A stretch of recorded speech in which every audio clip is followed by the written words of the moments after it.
Permission দিতে ধরেন যদি এটা সিটি কর্পোরেশনের আন্ডারে হয় সিটি কর্পোরেশন দিবে। আমি বাবুল ভাই এটা বলছি রাস্তাটা ঢালার জন্য আমি তো অনুমতি দিচ্ছি। মনে করেন যে এরা অবৈধভাবে 5টা বাড়িতে কানেকশন নিচ্ছে, অথচ এদেশের মানুষ যারা কানেকশন নেওয়া তারা গ্যাস পাচ্ছে না।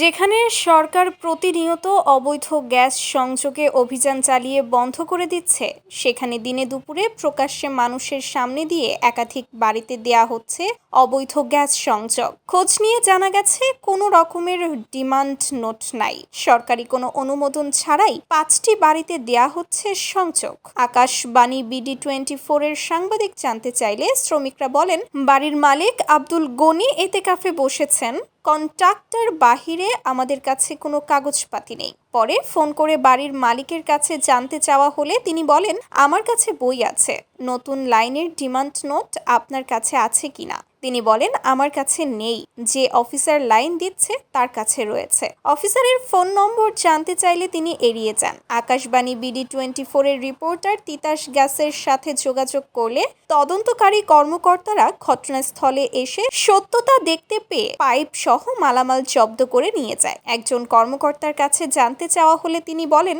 এ ব্যাপারে আমাদের কোনো কিছুই জানা নেই, আমরা ঘটনাস্থলে এসে যা দেখতে পেলাম সত্য, আমরা মালামাল উদ্ধার করে নিয়ে যাচ্ছি এবং আইনগত ব্যবস্থা নেওয়া হবে। Thank you. আপনারা সাংবাদিক যারা হচ্ছে আমাদের গ্রাহক আছেন বা স্থানীয় যারা লোকজন আছে সবাই কিন্তু সরকারের অংশ। হ্যাঁ, Right. জাতীয় সম্পদ রক্ষার ব্যাপারে সবাইকে সচেতন হতে হবে। যদি আমরা সবাই সচেতন হই, এই যে যেমন আপনাদের কাছ থেকে ইনফরমেশনটা আমরা পেলাম, সাথে সাথে আমরা আসতে পারলাম, তাই না?